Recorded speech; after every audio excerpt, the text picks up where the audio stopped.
एक code word जिसे खोजने की जिम्मेदारी सीबीआई को सौंपी गई है।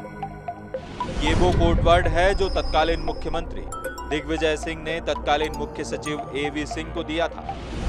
कोड वर्ड था X299। इस कोडवर्ड के मिलने के बाद मानो ट्रेजर आइलैंड संबंधित मॉल की फाइल को जैसे पर लग गए। इंदौर से वल्लभ भवन तक फाइल ऐसी चली कि महज 1.5 साल में मॉल बनाने की अनुमति मिल गई। दरअसल इस मॉल के बनने में सबसे बड़ा पेंच था लैंड यूज बदलने का, क्योंकि जिस जमीन पर मॉल बना है वो रेसिडेंशियल एरिया था। इसका बिना उपयोग चेंज किए तो कमर्शियल कर नहीं सकते, चूंकि रेसिडेंशियल एरिया है। तो उपयोग चेंज करने के लिए 23A में यह प्रावधान है कि सरकार सो मोटो करे जनहित में, या विकास प्राधिकरण यदि प्रपोजल दे तो करे। मनीष कालानी की एप्लीकेशन इंटरटेन नहीं हो सकती थी, तो इन्होंने क्या किया कि हाउसिंग बोर्ड को इन्वॉल्व किया। ये हाउसिंग बोर्ड से एक जॉइंट वेंचर, और जॉइंट वेंचर में फिर हाउसिंग बोर्ड ने प्रपोजल दिया कि इसका यूज कमर्शियल किया जाए। हाउसिंग बोर्ड से MOU साइन होने के बाद न केवल लैंड यूज बदला गया, बल्कि मॉल को बनाने के लिए लोन भी आसानी से मिल गया, और जितनी भी अनुमतियां थी वो लगातार मिलती चली गई। इसके बाद 30 सितंबर 2003 को मॉल को 1 लाख स्क्वायर फीट में बनाए जाने की मंजूरी दी गई, लेकिन हकीकत में मॉल 25,000 स्क्वायर फीट पर ही बनना था। जैसे ही अनुमति मिली, हाउसिंग बोर्ड के तत्कालीन चेयरमैन चंद्रप्रभाष शेखर ने ज्वाइंट वेंचर के MOU को निरस्त कर दिया, वो भी बगैर संचालक मंडल की सहमति के।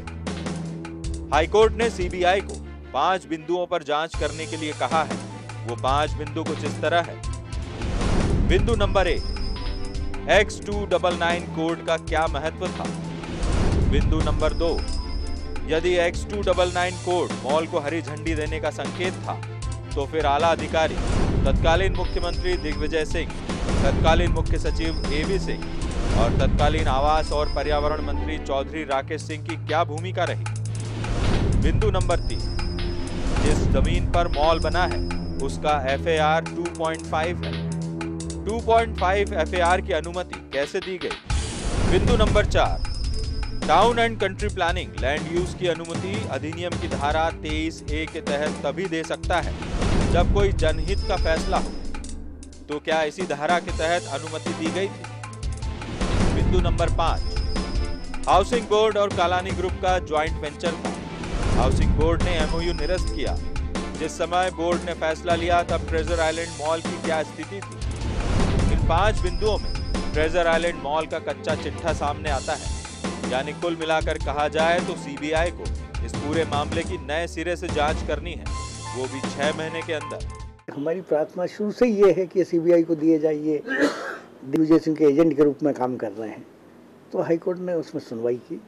सुनवाई करने के बाद 49 पेज का जजमेंट है वो, जिसमें उन्होंने 5 पॉइंट पर CBI को फर्दर इन्वेस्टिगेशन 6 महीने में करके रिपोर्ट पेश करने के निर्देश दिए।